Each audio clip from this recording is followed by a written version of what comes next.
Nung last fight na akma, tanggal yung sipon niya eh.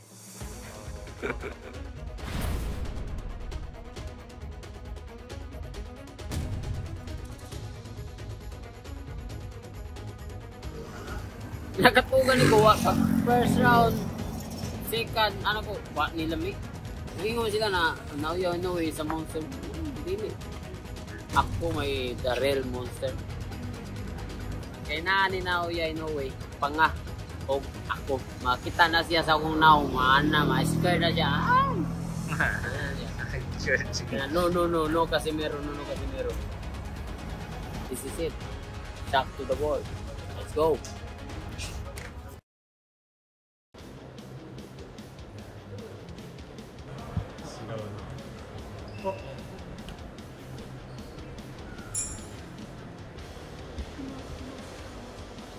Little bit.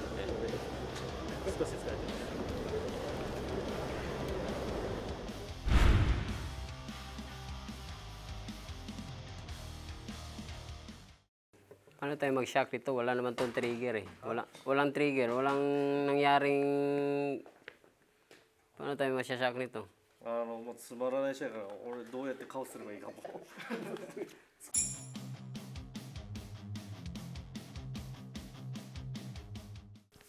Kasi pangit eh.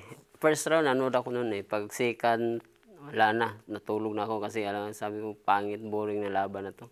Kaya, kasi si Akma kasi, alam ko naman na walang lakas yun. Kaya akala ko, sasabay siya. Eh, wala eh. Natatakot si Akma eh. Kaya, pangit yung laban na yun.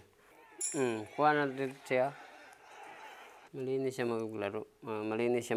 Hindi, Pag lagi siya yung sumusugod, gustong-gusto niya talaga. Pero pag siya na yung sinusuntok, wala siya eh. Didipinsa na siya. Ayun Pag siya yung sinusuntok, hindi niya na alam anong gagawin niya eh. Didipinsa ba siya, tatakbo ba siya, hindi niya alam. Kaya pag sinusugod siya, didipinsa na lang siya, delikado siya, matamaan pa siya ng Kaya ilang bisis siya napabagsak eh, dahil parang kumpiyansa siya masyado sa Hindi siya sanay sa sumasalubong ng mga suntok. Kahit mahina lang yung kalaban. Mahina lang yung kalaban niya pero napabagsak siya.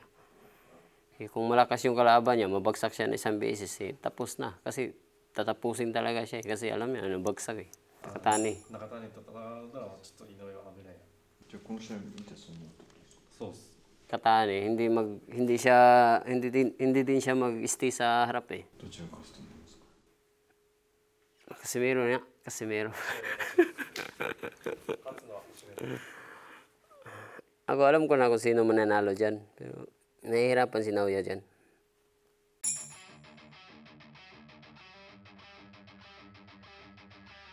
Yung sa akin, kasi doon ako kasi nagte-training dati sa yung Japanese na tapos parang yung mga sparring namin kinukuha tapos pinapakita, parang ganun ba.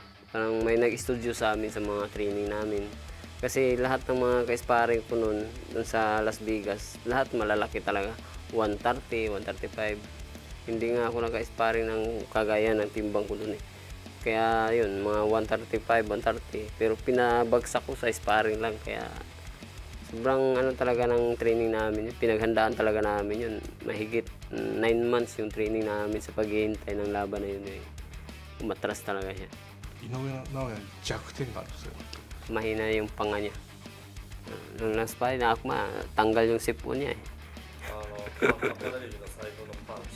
Kung saan sila matamaan na magandang suntok ko.